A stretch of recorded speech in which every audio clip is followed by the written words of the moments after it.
Hola, muy buenas tardes a todos. Bienvenidos a esta sesión de entrenamiento. Como ya lo vieron ahorita, mi nombre es Adrián García, y soy el líder del Departamento de Soporte Técnico de Danfoss México. Y los saludo desde el laboratorio que tenemos de pruebas aquí en la ciudad de Apodaca, Nuevo León, en donde hacemos diferentes tipos de pruebas, tanto de unidades, controladores, compresores y demás cosas, ¿no? Vamos a ver, este es el tema de hoy, ajustes y cálculos que garantizan una vida prolongada de tu unidad condensadora.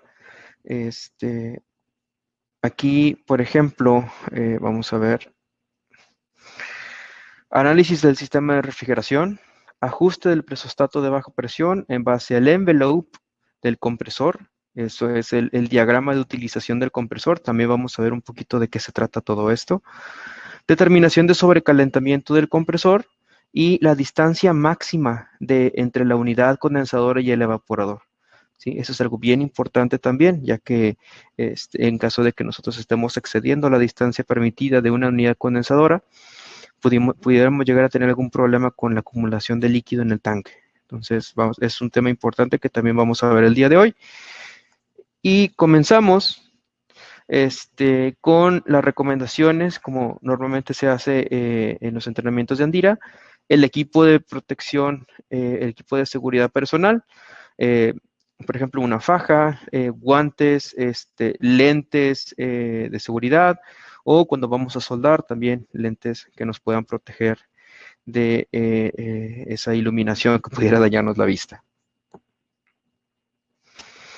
Las botas de seguridad no aparecieron, pero también son un elemento importante. Ok, de buenas prácticas también es bien importante recordarlas, cómo hacer la carga de refrigerante, cómo utilizar el vacuómetro para poder medir vacío dentro del sistema de refrigeración, qué es lo que podemos obtener de los manómetros, del lado de baja, del lado de alta, cómo deben de ser, cómo deben de interpretarse de acuerdo al refrigerante que estamos utilizando. El tipo de manguera también es importante, qué tanta presión puede soportar cada uno de las mangueras que vamos a utilizar, tanto para succión, para descarga o para carga de aceite también. El refrigerante ahí con una báscula que se está introduciendo al sistema por medio de peso. También es muy importante determinar cuánto refrigerante en kilogramos estamos metiéndole al sistema y también tener un control sobre eso. Sensores de temperatura, termopares, obviamente la máquina de vacío, ahí la bomba de vacío, perdón, es algo digamos, es de las herramientas básicas que debemos de tener como técnicos en refrigeración. ¿Sí? De arriba. Y aquí vamos a tener, por ejemplo, esa es una de las ventajas también que tiene ese compresor, que tiene un espacio bastante amplio para poder absorber en caso de que llegue alguna que otra partícula líquida de refrigerante, pueda caer por gravedad y caiga el aceite en vez de irse directamente a la cámara de compresión. Ok, ahí vamos a lo que es ya lo que es la compresión y vamos directamente al condensador donde vamos a disipar todo ese calor hacia el ambiente. ¿Me ayuda, Cintia, con el siguiente? Aquí, por ejemplo, vamos a observar este flujo caliente o es aire caliente que es el que está pasando a través de, el condensador. Es decir, yo puedo tener 30, 32, 35 grados centígrados de temperatura ambiente, va a pasar a través del gas del condensador y vamos a calentar ese aire. ¿Por qué? Porque vamos a cederle calor del refrigerante para que el refrigerante pueda reducir su temperatura hasta el punto de llegar a la condensación. Siguiente, por favor. Ahí, por ejemplo, podemos observar que hay diferentes delta T en los intercambiadores de calor, dependiendo de la marca del condensador que estemos utilizando, de la aplicación que tengamos, del refrigerante y de la misma construcción que tenga ese condensador, va a ser ese delta T que vamos a obtener nosotros ahí. Puede ser 10, puede ser 15, puede ser 20, puede ser incluso más. Ahí la diferencia es que entre mayor sea el delta T, pues más alta va a ser mi presión de la condensación o mi temperatura de condensación, porque lo que vamos a hacer es agregarle ese delta T a la temperatura ambiente que tenemos y esa va a ser mi temperatura de condensación. Mira, siguiente, por favor. Aquí, por ejemplo, con 38 grados centígrados de temperatura ambiente y teniendo un delta T de 10 Kelvin, nosotros tendríamos una temperatura de condensación de 48 grados centígrados. ¿Sí? Si nosotros tuviéramos 15 grados, 15 Kelvin o 15 grados de delta T en el condensador, más los 38 de la temperatura ambiente, tendríamos alrededor de 53 grados centígrados de condensación. Y esos 5 grados centígrados, obviamente tenemos que convertir la presión que va de 48 a 53 y utilizando 404 para que ustedes vean el incremento en la presión que vamos a tener en el condensador. ¿Sí? Obviamente, entre mayor sea la relación de compresión que tengamos en el compresor, más consumo de energía vamos a tener y también menos capacidad frigorífica disponible en el sistema. Entonces, algo bien importante también ahí es determinar cuál es el delta T que tenemos en el condensador para poder saber nosotros cómo debería estar funcionando correctamente mi sistema. Mira, adelante otra vez. Siguiente. Aquí, por ejemplo, tenemos 306 libras que corresponden a los 48 grados centígrados. Mira, siguiente. Y tenemos aquí un termómetro. ¿Sí? ¿Para qué es el termómetro de la salida del condensador? Bueno, recuerden, el refrigerante aquí lo tenemos a 48 grados centígrados. Ahí aún está a una temperatura superior a la que tenemos en el aire. ¿Sí? Entonces, ¿qué va a pasar aquí? Si nosotros tenemos un refrigerante que todavía tiene una temperatura superior a la que tenemos en el aire, al salir del condensador, pudiéramos llegar a tener algo de subenfriamiento. ¿Qué significa? Que la presión que le corresponde a 48 grados centígrados se va a mantener, pero la temperatura pudiera ser menor. Mira, adelante. Siguiente.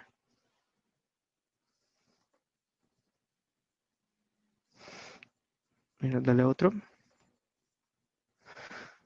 Por ejemplo, aquí, cuando atravesamos por completo toda la tubería que va desde el condensador hacia el evaporador, ya tenemos una temperatura de 45 grados centígrados. ¿Sí? ¿Qué significa? Que la presión pudiera estarse manteniendo en 306 libras y con estos 3 grados de diferencia, bueno, estos van a ser 3 grados adicionales que yo voy a tener de subenfriamiento. Siguiente.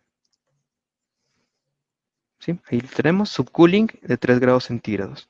Temperatura de condensación de 306 libras manométricas. Algo bien importante también, PSI es per square inches o pulgadas, libras por pulgada cuadrada, pero cuando tenemos la G significa que es una presión manométrica o gauge.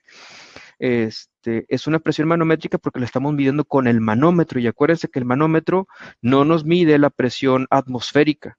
¿Sí? Cuando tenemos ahí PSI-A, estamos hablando de presión absoluta y eso es agregándole el equivalente de la presión atmosférica a la presión que estamos midiendo nosotros con el manómetro. ¿Sí? Siguiente, por favor. Ahora bien, tenemos aquí 45 grados centígrados de temperatura ya a la entrada de la válvula de expansión. ¿Qué significa eso? Tenemos que medir también la presión en ese punto, ¿sí? ¿Por qué? Porque si son 306 libras, significa que realmente tengo 3 Kelvin de subenfriamiento. Pero si yo ya tengo 284 libras, significa que tuve una caída de presión. Sí, aquí son 14, no, ¿qué? 6, alrededor de 22 libras de caída de presión desde que estoy midiendo en el tanque recibido, que es donde tengo ahí el primer manómetro, donde tengo 306 libras, hasta llegar a la tubería que me conecta la válvula de expansión termostática.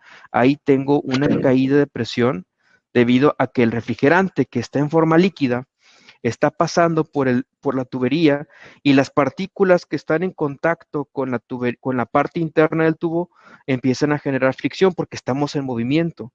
Entonces, esa fricción va a generar calor y ese calor va a producir alguna que otra burbuja de gas. O sea, eso se le llama flash gas. Entonces, es bien importante mantener la caída de presión al mínimo para que nosotros podamos tener la máxima eficiencia del sistema. ¿Sí? Mira, adelante. La siguiente. Ahí tenemos 22 libras de caída de presión. Y aquí tenemos en el otro lado la temperatura del aire que queremos refrigerar. En la siguiente. también es bien importante ese delta T. Sí, por ejemplo, aquí tenemos de 8 a 10 Kelvin de delta T, que es lo normal en un sistema de refrigeración comercial. En algunos sistemas puede ser de hasta 6 grados Kelvin, lo cual es mejor, porque entre menor sea el delta T de los intercambiadores, ya sea del evaporador y del condensador, menor también va a ser mi relación de compresión y más eficiente va a ser todo mi sistema. ¿Sí? Siguiente. Ahí, por ejemplo, el cliente me pide una temperatura de cámara de 2 grados centígrados. ¿Sí? Si yo tengo un delta T de entre 8 a 10 Kelvin, yo puedo definir tal vez 9 Kelvin de delta T. ¿Sí? Y con esos 9 grados de diferencia de la temperatura de la cámara a la temperatura del refrigerante, yo puedo determinar cuál va a ser mi presión y mi temperatura de evaporación. Siguiente. Aquí, por ejemplo, de 2 positivos, le quito 9 grados centígrados o 9 Kelvin y me queda en 7 grados centígrados de temperatura de evaporación. ¿Sí? Entonces, esto es bien importante también, porque imagínense, si yo tengo un delta T más grande, imagínense 15, no sé, 10, por ejemplo. Si tuviera 10, entonces mi temperatura de evaporación sería -8. ¿Sí? Y así sucesivamente. Una de las recomendaciones es determinar cuál es el mejor delta T para la aplicación que voy a utilizar y mantener ese delta T lo más constante posible. ¿Sí? Imagínense, un cliente mete, no sé, 10 toneladas de carne a un cuarto frío, el cual tiene un delta T de evaporador de tal vez de, no sé, 12 o 15 grados, y a las 24 horas, en vez de sacar 10 toneladas, va a sacar 5 o 6. Y cuando pregunte, oye, ¿dónde está el resto de los kilos de carne que yo le metí a este cuarto frío? Lo que nos va a decir es, bueno, pues están en el drenaje, literalmente, porque después de los deshielos, toda la humedad que se le pegó al evaporador se va al drenaje y esa humedad venía del producto. Entonces es algo bien importante que tenemos que revisar. El delta T lo tenemos que definir de acuerdo al producto que queremos enfriar y a las temperaturas que tenemos que estar manejando. ¿Okay? Aquí, por ejemplo, a la salida del evaporador ya tenemos 54.5 libras manométricas. Mira, dale al siguiente, Cintia. Y tengo una temperatura de 0 grados centígrados. ¿Sí? ¿Qué significa ahí? Yo tengo una temperatura de evaporación de -7. ¿Sí? Y a esa presión, a -7 grados centígrados, yo tengo 0 grados centígrados de temperatura real medida con el termómetro. Ahí yo estoy obteniendo 7 grados de sobrecalentamiento. ¿Sí? Es el sobrecalentamiento en el evaporador. Cuando ustedes ven softwares y ven sobrecalentamiento útil, ustedes van a poder ver ahí que el recalentamiento útil se da dentro del evaporador porque estoy absorbiendo calor del producto. ¿Sí? Cuando es el sobrecalentamiento en el compresor es otro, de hecho es lo que sigue. Dale siguiente, por favor. Ahí, por ejemplo, tenemos 7 Kelvin, dale siguiente otra vez. Y ahora nos toca medir la presión en el compresor y la temperatura también. ¿Sí? Mira, dale siguiente.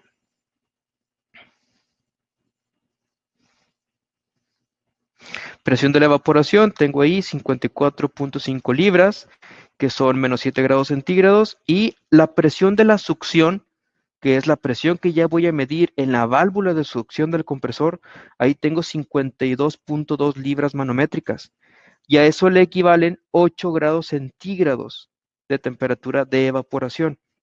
¿Qué significa esto? Que yo tengo ahí, por ejemplo, un poquito más de 2 libras de caída de presión entre el evaporador y la succión del compresor, lo cual me está provocando una caída en la temperatura de evaporación de 1 grado centígrado. ¿Sí? Ya, dale siguiente. Sí, 2.3 libras de caída de presión. Aquí medimos la temperatura.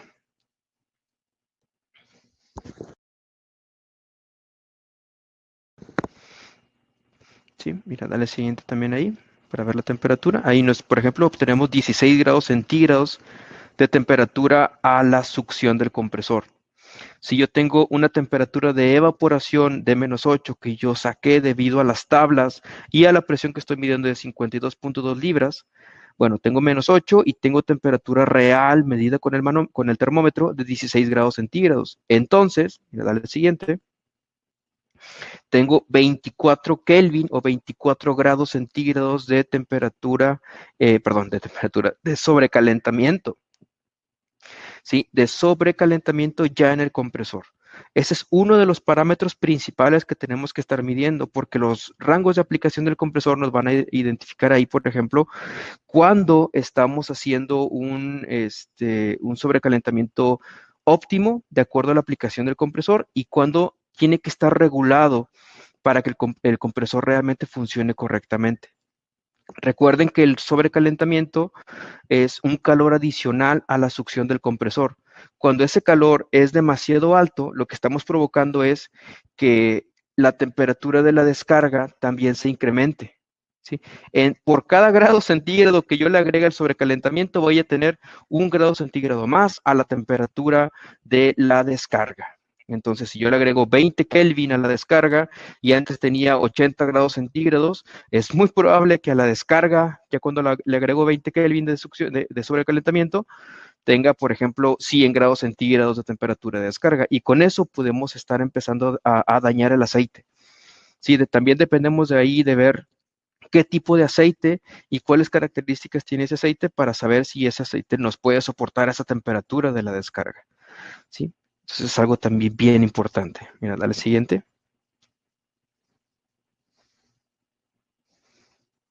Ahí temperatura de la descarga y tenemos 93.3 grados centígrados. Mira, dale dos siguientes, que nos muestra los últimos dos valores. Y ahí, por ejemplo, tenemos una presión de la descarga de 330 libras. ¿Qué significa ahí? Ahí tenemos también otra caída de presión. Desde que sale del compresor hasta que sale del condensador, tenemos alrededor de 24 libras de caída de presión. ¿Sí? Mira, dale siguiente. Presión de la succión, 66.9 libras absolutas. Perdónenme, aquí ya en lo que les estaba comentando hace rato, tenemos 330 libras absolutas de presión a la descarga y tengo 66.9 libras absolutas también a la succión. Entonces, cuando yo hago la división de 330 entre 66.9, tengo ahí una relación de compresión de 4.93. Normalmente en aire acondicionado estamos manejando 3 o menos de 3.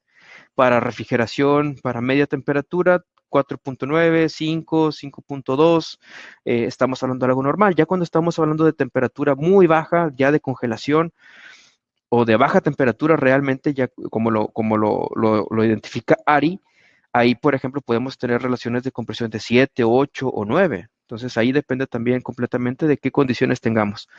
Pero, si nosotros tenemos delta T's muy grandes, tanto en el evaporador como en el condensador, perdón, esa relación de compresión va a ser cada vez más elevada. Y con eso se reduce la capacidad frigorífica, se incrementa el consumo de energía y se reduce también el coeficiente de desempeño, que es la eficiencia del compresor.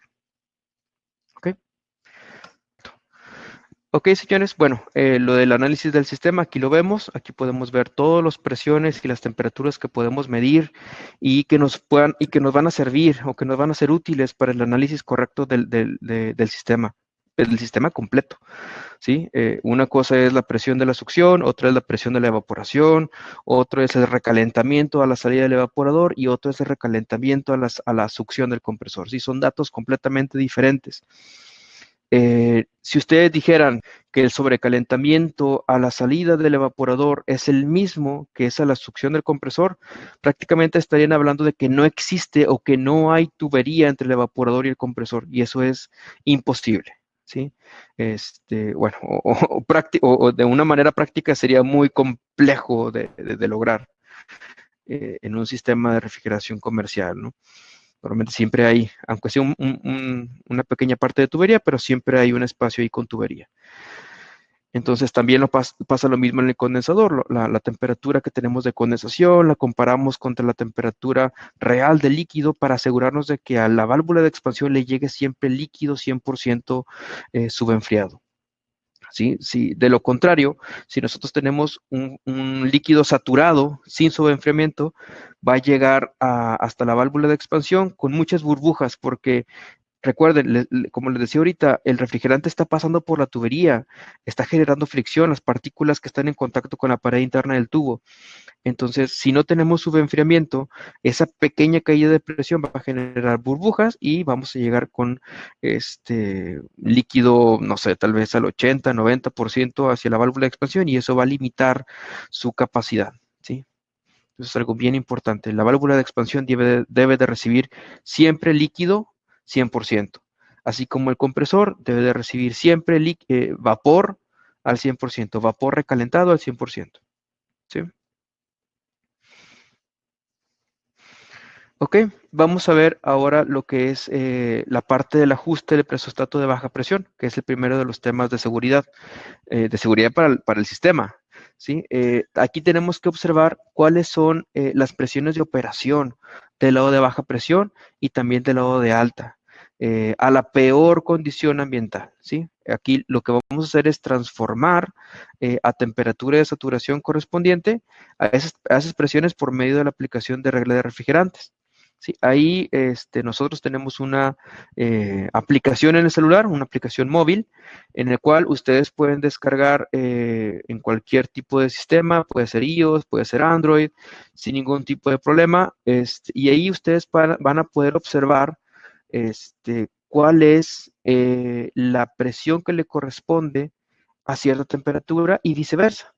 Entonces aquí, por ejemplo, yo tengo del lado izquierdo la regla de refrigerantes, aquí con 404, y estoy viendo el punto de rocío, ¿sí? Es dew point, ¿sí? Punto de rocío lo voy a utilizar para el lado de baja, ¿sí? Acuérdense, punto de rocío y punto de burbuja son dos puntos de referencia de un refrigerante que es mezcla.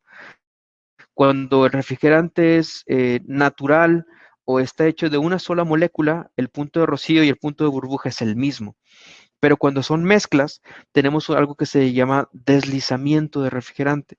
Entonces, ese deslizamiento lo que provoca es que cuando estamos haciendo la evaporación o la condensación, hay variaciones en las temperaturas o en las presiones, ya que imagínense, si un refrigerante está compuesto de tres partículas diferentes, uno empieza a evaporarse antes que el otro, y el último termina de evaporarse, digamos, en un desfasamiento, y eso provoca una diferencia en las temperaturas, tanto de punto de rocío como punto de burbuja.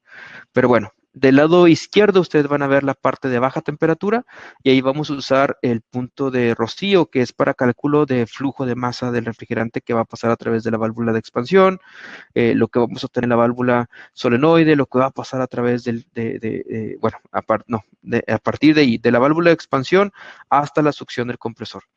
Del otro lado, del lado del compresor, vamos a tener acá, por ejemplo, punto de burbuja también. De hecho, en realidad tendríamos punto de rocío, que es eh, cuando la última partícula líquida de refrigerante se convierte en gas.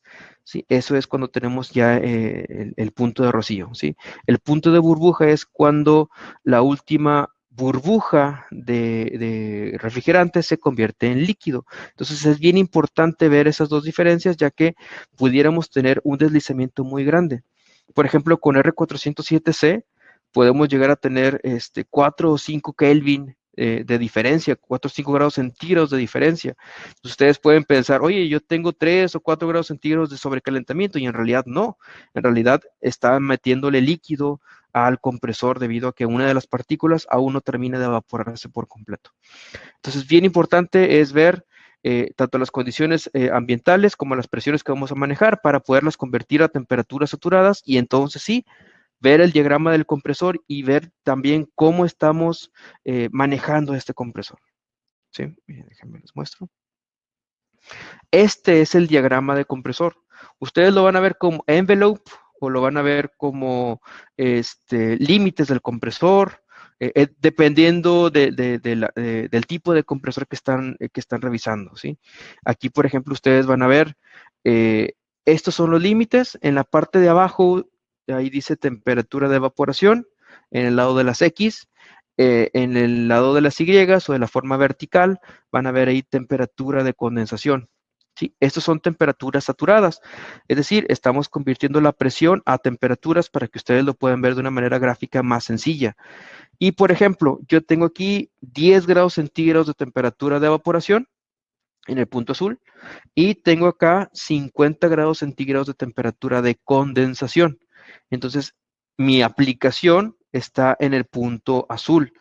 Este punto azul lo que me indica es que yo tengo todavía espacio para subir la presión, por ejemplo, a la descarga, tengo hasta 60 grados centígrados para poder subir la temperatura de condensación. Y de temperatura de evaporación, yo estoy aquí a menos 10.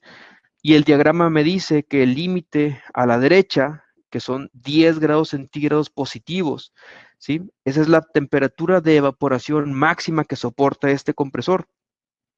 Y a la izquierda sería la temperatura de evaporación mínima, ¿sí? Es la mínima a la que puede trabajar el compresor. Y aquí es donde empezamos a ver dónde deberíamos de colocar el ajuste de nuestro presostato, ¿sí? Miren, la verdad, cuando yo empecé en la refrigeración hace como 10, 12 años, pues cuando estamos aprendiendo, alguien nos dice, no, pues el presostato siempre va a 20 libras, o a 15 libras, o a 30 libras. Y como siempre ha funcionado de esa manera, hay sistemas que tienen, no sé, 6, 7 años funcionando y tienen ese ajuste, bueno, uno piensa, bueno, pues así debe de estar funcionando.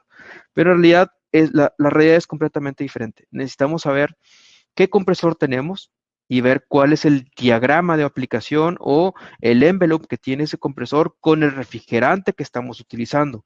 Si cambiamos el refrigerante, el diagrama es también completamente diferente. Si cambiamos el compresor, obviamente también va a ser un diagrama diferente. Entonces es bien importante identificar este diagrama para poder saber cuáles son mis presiones mínimas y máximas tanto a la succión como a la descarga, ¿sí? Aquí, por ejemplo, me indica que menos 20 es la temperatura de evaporación mínima. Yo tengo que ir a la regla de refrigerantes, ver que menos 20 grados centígrados, cuánto corresponde de presión, y ese sería el ajuste mínimo de presión que yo puedo soportar en el compresor. Ahora bien, ¿tenemos que llegar hasta esa presión? Pues no necesariamente. Si yo estoy trabajando a menos 10 grados centígrados, yo puedo fácilmente, aquí por ejemplo, dije menos 20 y en realidad son menos 30, perdón. Aquí, por ejemplo, si yo estoy trabajando a menos 10, yo pudiera parar el compresor tal vez a menos 20 o menos 25 grados centígrados, ¿sí? Le convierto esos menos 25 grados centígrados a presión y ese sería mi nuevo ajuste en el presostato.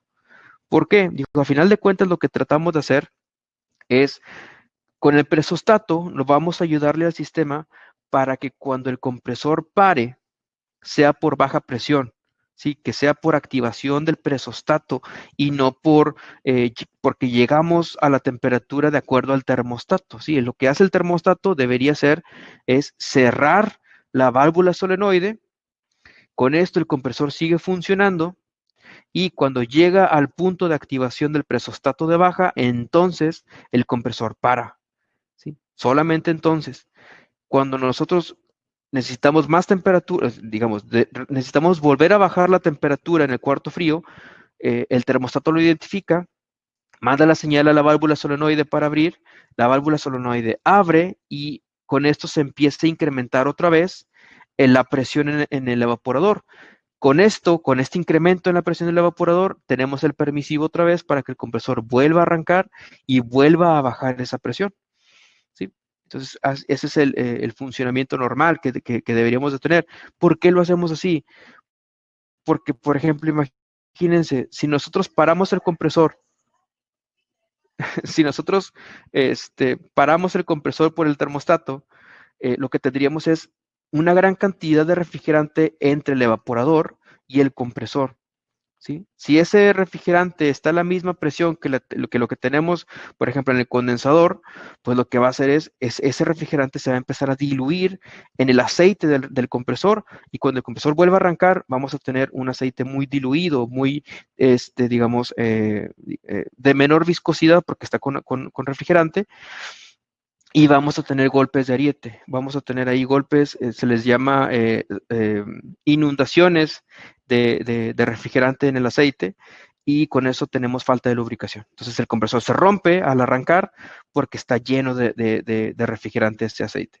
¿Sí? Entonces, para evitar eso, tenemos la solenoide, paramos por baja presión y además, cuando paramos el compresor, en el contactor, cuando está el compresor apagado, el contactor nos manda la señal para arrancar la resistencia calentadora y empezar a calentar el cárter del compresor. De esa manera hacemos que el aceite esté un poco más libre de refrigerante para que cuando vuelva a arrancar, ahí tenemos ya el aceite completamente libre de refrigerante y óptimo para empezar a lubricar el compresor. ¿Sí? En la descarga normalmente tenemos presostatos, digamos, estos son ACBs, estos son encapsulados, como se les llama, son presostatos que no tienen ningún tipo de ajuste, ya vienen preseteados desde fábrica de acuerdo a la aplicación que ustedes necesiten. Hay diferentes presiones, también tenemos que identificar cuál es la presión máxima que vamos a poder soportar con este compresor para poder colocar esa protección que realmente proteja, porque imagínense, si el compresor aquí me dice que son 60 grados centígrados de temperatura de condensación máxima, ¿sí? Con 60 grados centígrados yo puedo ver que la presión es de 400 libras, ¿sí? La presión relativa es de 400 libras máxima que permite este compresor a la descarga. Entonces, ¿qué pasaría si yo, por ejemplo, me equivoco de presostato encapsulado y le pongo uno, por ejemplo, para R410? ¿Sí? Y con R410, ese presostato me corta, por ejemplo, a 550 libras. Si, bueno, estoy 150 libras lejos de la temperatura de condensación máxima que permite el compresor. Y con esto yo ya tengo problemas de alta temperatura de la descarga, se me empieza a quemar el aceite, se empieza a carbonizar, pierde sus propiedades lubricantes, va hacia el condensador de una manera muy, muy, muy delgada, ya prácticamente sin viscosidad, va hacia el evaporador, regresa de una manera fácil porque no, ni siquiera se puede pegar a las tuberías, está un poquito más gris o más sucio, o se puede observar un poquito más sucio, y ya no lubrica las partes mecánicas del compresor. Entonces, ahí tenemos una falla por falta de lubricación, a pesar de que tenemos bastante aceite. Ustedes pueden pensar, ¿por qué si hay aceite, por qué es falta de lubricación? Bueno, porque el aceite ya no tiene las propiedades para poder lubricar ese compresor. ¿Sí? Son bien importantes los límites para poder establecer las protecciones que vamos a colocar. Entonces aquí, por ejemplo, ese es un presostato, ¿sí?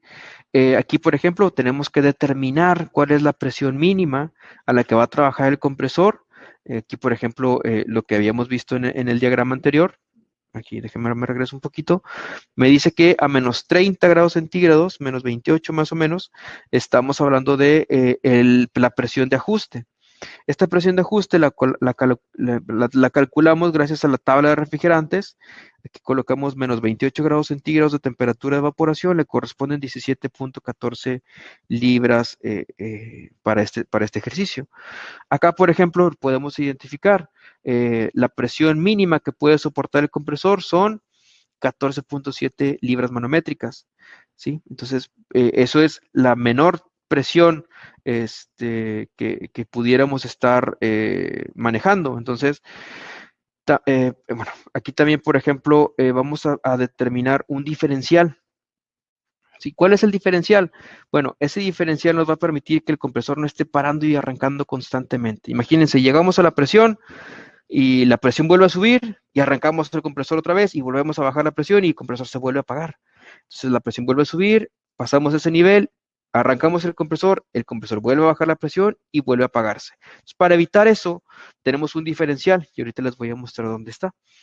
Para que ustedes puedan definir, por ejemplo, 10, 15, 20 libras de diferencial para que la presión pueda subir y que el compresor pueda arrancar y mantenerse un tiempo encendido. Si llega otra vez a la presión de la activación del presostato, entonces vuelve a apagarse, pero por lo menos estuvo un tiempo un poquito más prolongado encendido. ¿Qué pasa si no lo hacemos así? Todos los compresores tienen mínimos y máximos de arranques por hora. Entre más grande sea el compresor, menos arranques por hora les va a permitir, porque el motor es más grande y requiere más torque de arranque o más consumo de energía durante el arranque. Entonces, entre más grande sea el compresor, menos arranques por hora vamos a tener disponibles. Algunas veces hablamos de 5, 6, 7 arranques por hora.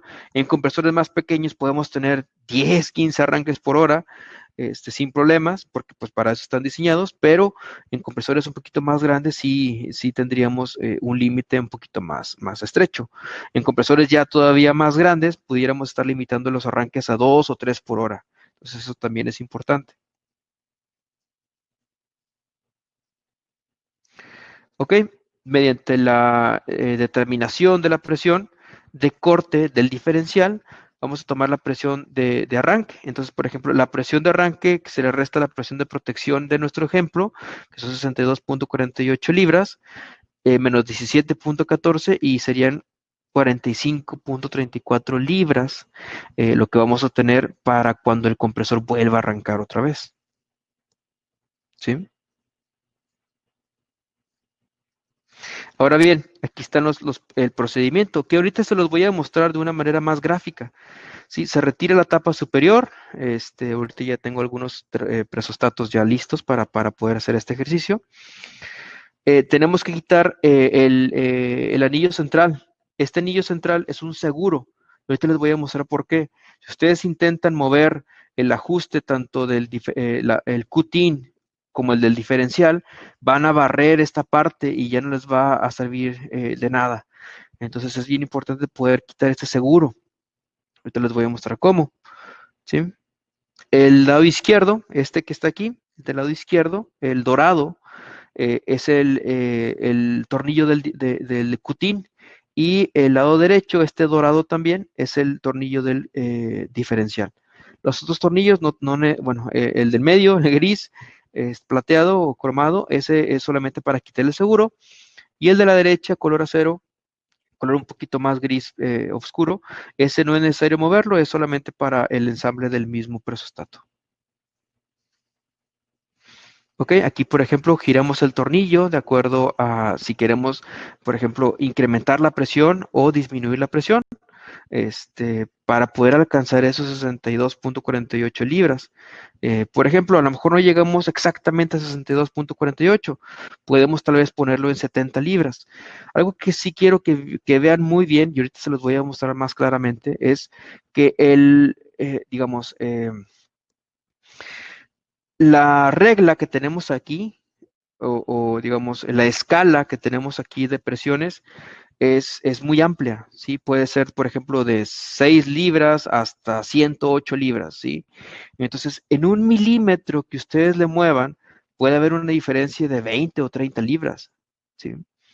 Entonces es bien importante no guiarnos solamente por lo que vemos en la pequeña pantallita aquí de cristal o de plástico que tenemos en el presostato, sino que realmente ver a qué presión se está activando.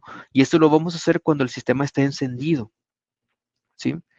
Entonces, al momento que tenemos el sistema encendido, podemos regular la presión, podemos estarla midiendo con el presostato, perdón, con el manómetro, y ajustando el presostato de acuerdo a esa presión, ¿sí?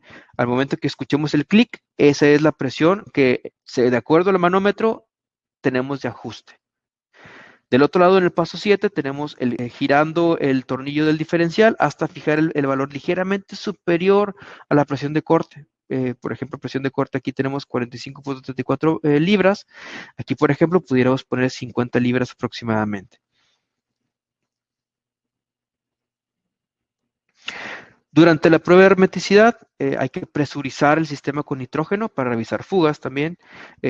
Obviamente vamos a mantenerlo durante bueno, vamos a presurizar hasta mantener el manómetro de baja presión. La presión de arranque van a ser 62 a 63 libras. Y después se gira el tornillo del Q-tin en sentido de contrario para dejar hasta las 70 libras, que van de 62 a 63. Bueno, vamos a dejarlo en 70 libras más o menos. Nos detenemos hasta escuchar el clic, ¿sí? Es un clic muy, muy característico, ¿sí? Eso nos indica que ya llegamos a la presión de ajuste que queremos. Después de la prueba de hermeticidad, también podemos retirar el sistema de nitrógeno, mantener el manómetro de baja presión, la presión de protección de 17 libras manométricas, y después giramos el tornillo del diferencial en sentido contrario para viajar hasta 50 de 50 a 45 libras manométricas, y nos vamos a detener hasta escuchar otra vez el clic de la activación del mecanismo. Sí, eso nos indica que ya llegamos a las 45 libras. ¿Sí? Ya en el paso 10, cuando después del vacío vamos a cargar refrigerante, vamos a poner la puesta en marcha, se debe de confirmar el ajuste realizado. Por último, se coloca nuevamente el candado y la cubierta superior. ¿Ok? Ok, vamos a hacer una pequeña pausa aquí. Miren, aquí tenemos la unidad condensadora. Tenemos aquí un manómetro. Es un manómetro digital. Ay, creo que ya se nos acabó. Ahí está. Aquí estamos haciendo una simulación, la unidad está apagada. Lo que vamos a hacer es nosotros vamos a poner aquí, por ejemplo, les dije que la válvula de arriba, esta es la válvula de succión. ¿Sí? Aquí es donde vamos a conectar nuestro manómetro, bueno, la manguera de baja temperatura o de baja presión, directamente al manómetro. Aquí tenemos un manifold digital. Y aquí vamos a establecer cuál es la presión que realmente necesitamos. ¿Ok? Entonces aquí ya vamos a estar midiendo la presión que nosotros queremos y acá vamos a estar haciendo el ajuste. Ahora bien, este ajuste, si se fijan, mira, punto aquí, vamos a primero a quitar este segurito, es un tornillito que tenemos aquí, y vamos a quitar esa tapita. ¿Sí? Este es el seguro. Ustedes van a poder observar que esto está estriado, ¿sí? Esto tiene unas pequeñas protuberancias, unos pequeños piquitos que hacen que los tornillos no se muevan. ¿Sí? Ese es mi seguro. Es decir, una vez que yo ya llegué al ajuste que yo estoy buscando en el presostato, yo ya vuelvo a poner este seguro para que no se muevan los tornillos de ninguna manera. ¿Sí? Entonces vamos a ponerlo por este lado. Y aquí, por ejemplo, tengo la presión de ajuste, que este es un desarmador estrella o Phillips, no sé cómo lo conozcan ustedes. Aquí vamos a poner, con esto vamos a estar disminuyendo o incrementando el diferencial, la presión de activación del presostato. Girando en forma de las manecillas del reloj, vamos a tener una presión cada vez más alta. Girando en contra de las manecillas del reloj, vamos a tener una presión cada vez más elevada. ¿Sí? Una vez que llegamos al nivel, se activa el presostato. Cuando llegamos a la presión que nosotros estamos buscando de la succión, aquí, por ejemplo, ya lo dejamos así. Ahora bien, vamos a buscar cuál es el diferencial que vamos a buscar para que vuelva a activarse el compresor. Es decir, imagínense, nosotros llegamos a 60 libras y el funcionamiento está en, por ejemplo, imagínense 80, 90 libras. Bueno, para que vuelva a arrancar, probablemente le podemos poner 5 o 10 o 15 libras de diferencial para que el compresor no esté ciclando demasiado. Entonces aquí, por ejemplo, yo puedo poner el tornillo, el desarmador, aquí es un desarmador plano, para poder hacer el ajuste. Y aquí ustedes pueden ver cómo va moviéndose este diferencial. Aquí va moviéndose el diferencial, estamos moviendo el desarmador eh, en contra de las manecillas del reloj. Cuando lo hacemos en sentido contrario, podemos ver cómo va cambiando este diferencial para poder alcanzar digamos, este nivel para poder alcanzar el diferencial que estamos buscando de este compresor. ¿Sí? Ok, entonces ya que tenemos el ajuste correcto, colocamos otra vez eh, el seguro, colocamos aquí también el tornillito que lo va a sostener.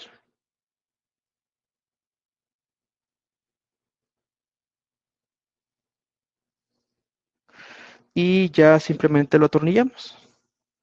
Simplemente vamos a... Está muy grueso este desarmador. Y listo, ya nadie le va a mover al ajuste que ya le di a este presostato. ¿Ok?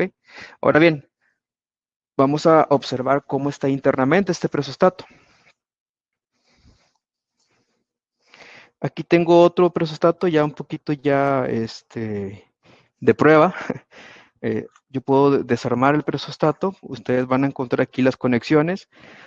Aquí obviamente tenemos que conectarlo directamente a lo que va para poder desactivar el compresor. De este lado ustedes van a ver el tornillo, perdón, el resorte que nos va a hacer la protección. Imagínense, ustedes están empujando cada vez más este resorte, van a incrementar la presión a la que realmente se está activando este presostato. Si se fijan aquí puede ir desde 6 hasta 108 libras más o menos, según lo que alcanzo a ver aquí. Entonces, conforme ustedes empiezan a bajar este resorte, pues empiezan a incrementar la resistencia que tiene que vencer el refrigerante para poder activar este presostato. Del otro lado, tal vez no se alcanza a ver muy bien, pero está un resorte un poquito más pequeño, que es lo que hace el diferencial. ¿Sí? Entonces, esto está relativamente sencillo. Nada más recuerden, este es presión de activación y este es el diferencial para poder hacer que el compresor vuelva a arrancar. ¿Ok? Bueno.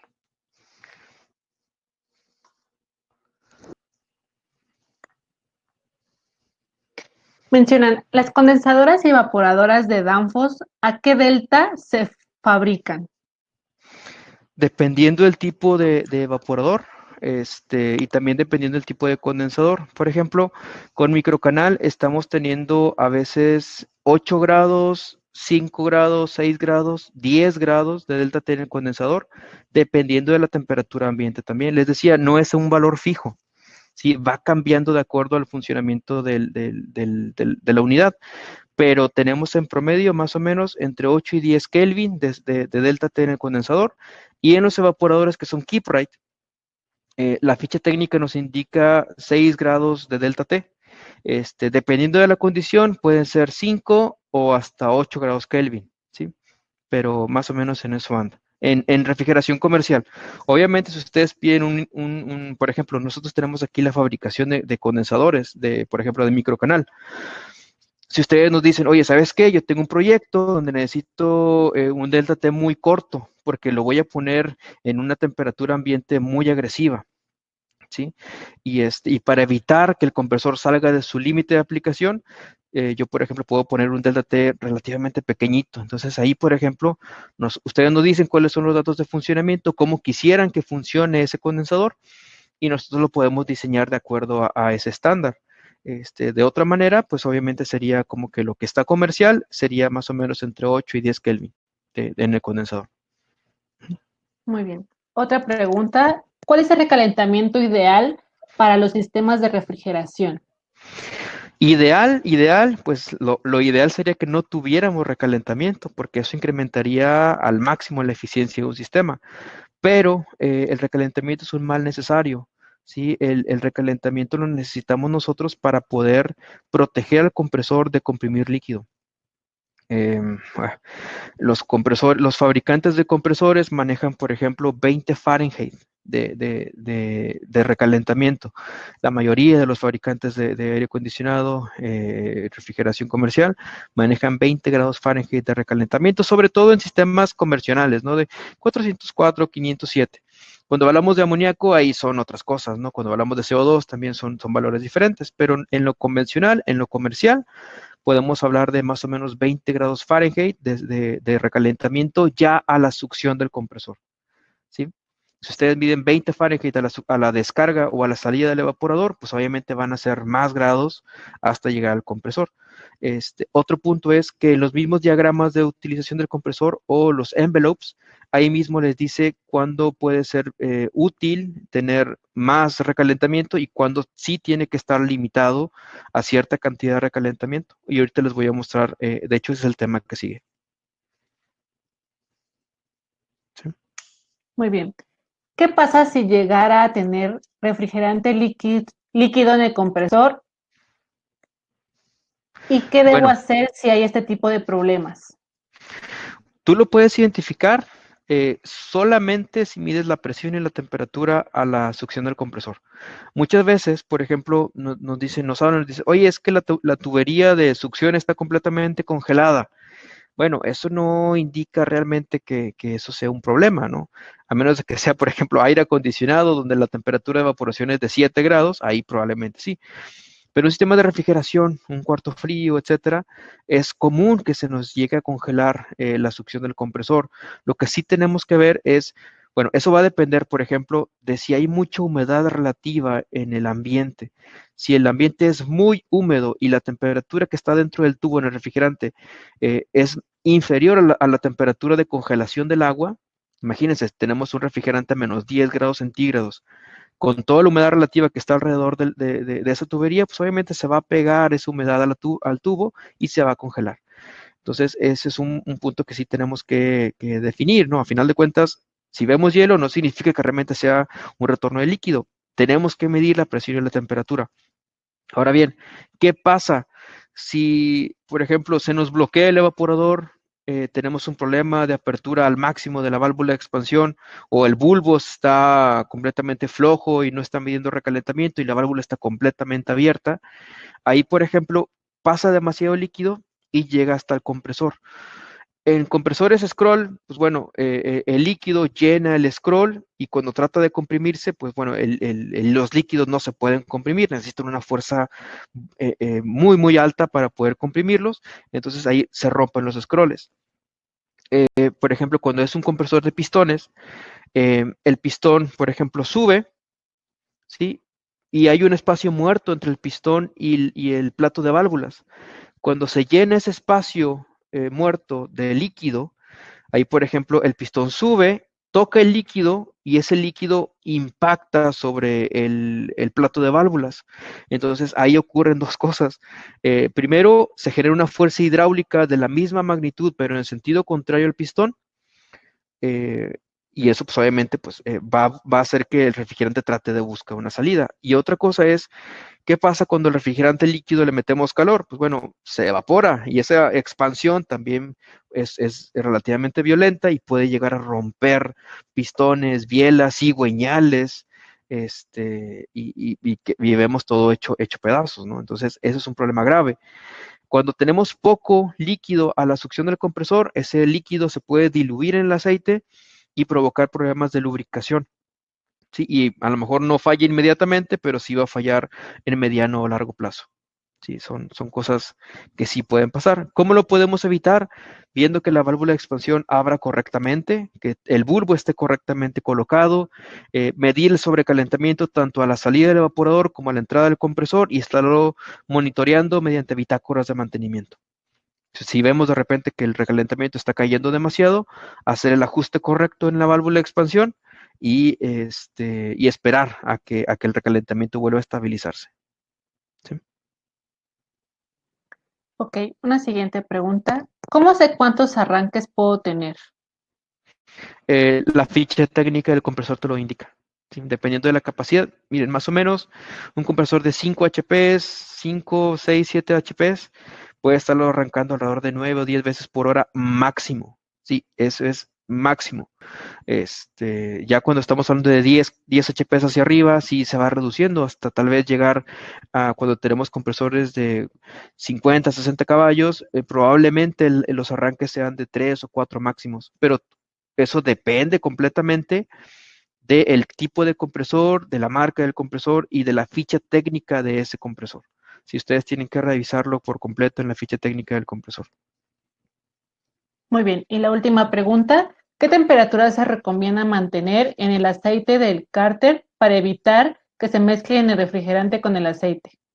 Hay varias cosas, sí, hay muchos manuales de refrigeración, está el ASRAE, está ARI, están los mismos fabricantes de compresores.